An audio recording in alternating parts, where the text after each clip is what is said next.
Hello everyone, আসসালামু আলাইকুম। সবাই কেমন আছেন? আশা করছি সবাই ভালো আছেন এবং সুস্থ আছেন। আলহামদুলিল্লাহ, আল্লাহর অশেষ রহমতে আমরাও ভালো আছি। তো বরাবরের মতো আজকে আরেকটি নতুন ভিডিও নিয়ে আসলাম। আশা করছি আমার আপুদের অনেক বেশি ভালো লাগবে এবং কাজে আসবে। যদি ভালো লেগে যায় প্লিজ একটা লাইক দিয়ে আমার পুরো ভিডিওটি কন্টিনিউ করার অনুরোধ রইল। আর যদি এরকম ভিডিও দেখতে চান তাহলে অবশ্যই আমার চ্যানেলটি সাবস্ক্রাইব করে পাশেই থাকতে পারেন। পাশে থাকা বেল বাটনের অল অপশনটি ক্লিক করে রাখতে পারেন। এতে করে আমি যখনই ভিডিও ছাড়বো সাথে সাথে আপনাদের কাছে নোটিফিকেশন পৌঁছে যাবে। আর আপনারা সময় সুযোগ বুঝে আমার ভিডিওটি দেখে নিতে পারবেন।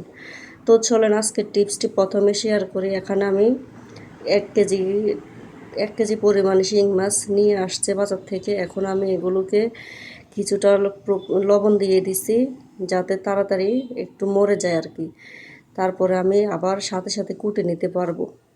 আচ্ছা আমার প্রিয় আপুরা, কে কীভাবে শিং মাছগুলো বাজার থেকে নিয়ে আসলে কুটে, মানে সেটা একটু আমার সাথে শেয়ার করলে ভালো হবে আর কি। আমি কিন্তু এইভাবে কুটে রাখি, প্রথমে লবণ দিয়ে মেরে দিই আর কি। তারপরে অনেকে দেখা গেছে সরাসরি আবার ডিপ ফ্রিজে রেখে দেয়, এটা আবার আমার কাছে ভালো লাগে না। সেই জন্য আমি সাথে সাথে এনে কিছুটা লবণ দিয়ে দেই।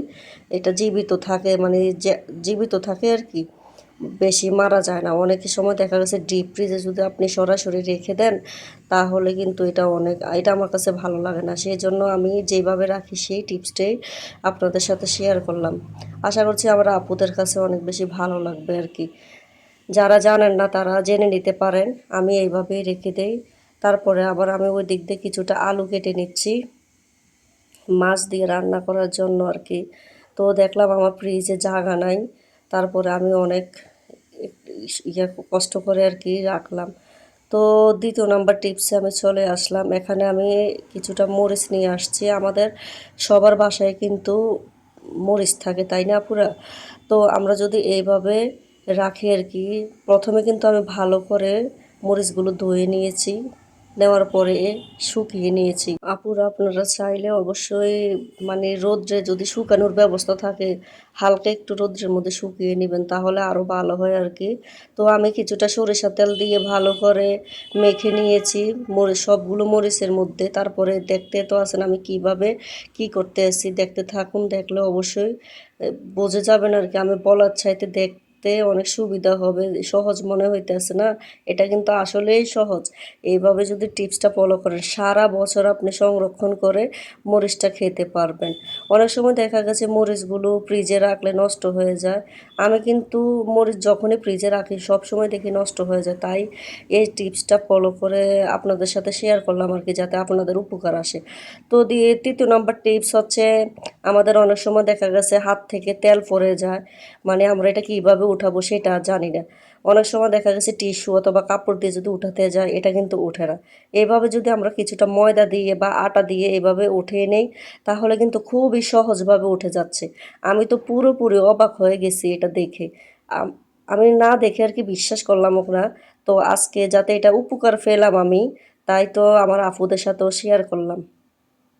আশা করছি আমার আপুদেরও অনেক ভালো লাগবে, জেনে যাবেন আর কি যারা জানেন না।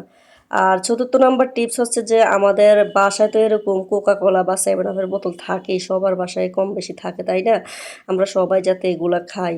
তো আমরা যদি বাজার থেকে তেলের যে অনেক দেখা গেছে অনেকে তেলের কৌটো কিনে, মানে যে কাছের অথবা বিভিন্ন ধরনের যে তেল রাখার জারগুলো আছে না ওগুলো কিনে, আমি মনে করি ওগুলো টাকা নষ্ট করে না কিনে এইভাবে যদি আমরা এই যে কিভাবে কি করতেছি দেখুন। প্রথমে কিন্তু তেলটা আমি বোতলের মধ্যে ঢেলে নিছি, তারপরে একটা কি জানি কয় এটা আমি তো ভুলে গেছি, মনে নাই। এটার সাহায্যে আমি এটা কিছুটা বোমর আমরা যেটা বলি, এটা কিন্তু আমি এই আগুনের মধ্যে গরম করে নিছি আর কি। আগুনের মধ্যে গরম করে নিয়ে তারপরে মুখটার মধ্যে ছিদ্র করে দিছি।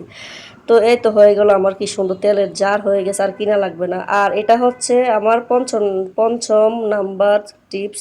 এটা হচ্ছে একটা ব্যাংক, টাকা রাখার যে ব্যাংকটা আছে না, এটা আমি কেটে এই যে আমাদের যে লুসনিগুলো আছে ওটা কিন্তু এখানে সেখানে পড়ে থাকে, তেলাপোকা বা টিকটিকি এটাতে ধরে আসে, মুখ দেয়, বিভিন্ন পায়খানা টায়খানা করে দেয়। সেই জন্য আমি এই টিপসটা ফলো করছি। এখানে রেখে দিলে আর কি মানে দেখতেও সুন্দর দেখা যাবে, বা মানে অনেক ভালো থাকবে আর কি, টিকটিকি বা তেলাপোকা আর এটাতে আসবে না। তো আমার ষষ্ঠ নাম্বার টিপস হচ্ছে যে এখানে আমরা যে পেঁয়াজ রসুন আছে না, এগুলো তো নিয়ে আসি, যদি চা পাতা দিয়ে এভাবে একটা বক্সে রেখে দিই ভালো থাকবে।